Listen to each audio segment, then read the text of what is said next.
How did you both discover the spiritual practice of giving? Well, I've always been involved in the church. I was born and raised in a congregational church back in Connecticut. My parents were both very involved in the church too. And seeing them go to church, it was just a natural extension for me to go to church and Sunday school and youth group. And giving was always part of my family's plan. I don't believe back then they had specific donations that they made with a pledge. But the plates were passed every Sunday, and my folks always contributed, and I would put in my coins.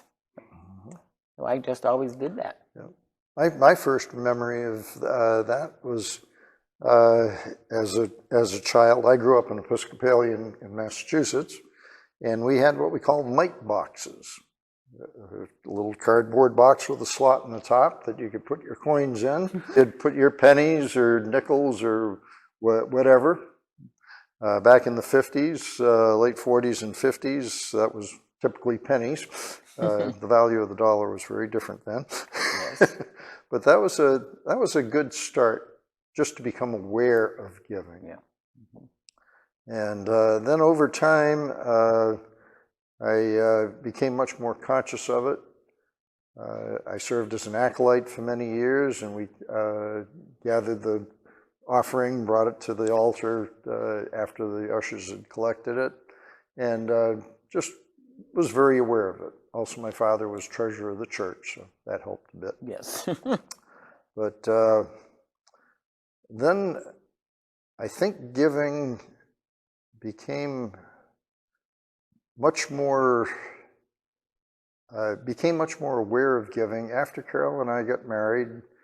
We joined the Presbyterian Church in New York, and we saw the wonderful work that was being done, that needed to be done in the church and in the community, and we started giving on a regular basis.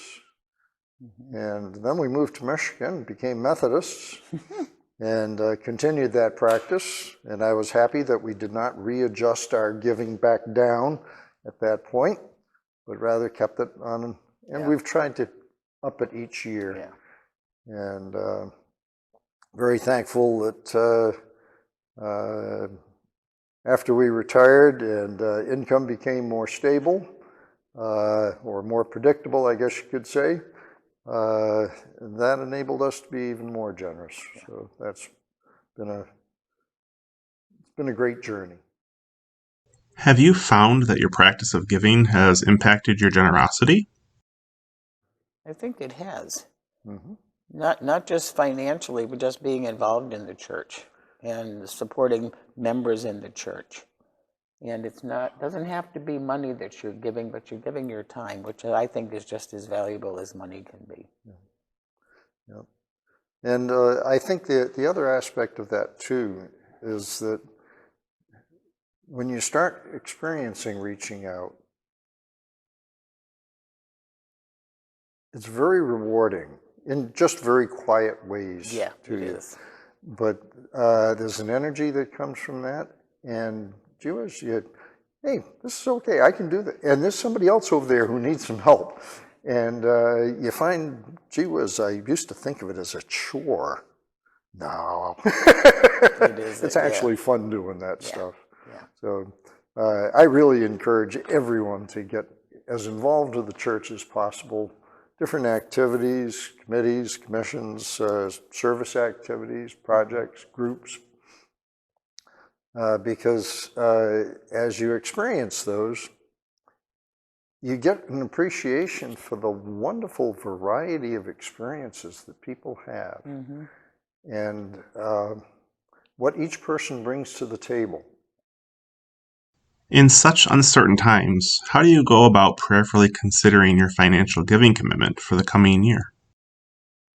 I don't think Tom and I even think of not making it a commitment. We just say, okay, how much are we going to give this year? Are we going to up our offering, or are we going to stay the same? We'll look at our portfolio and say, no, we can up it this year. And it's just something that we feel is an obligation, but it's a pleasant obligation to the church.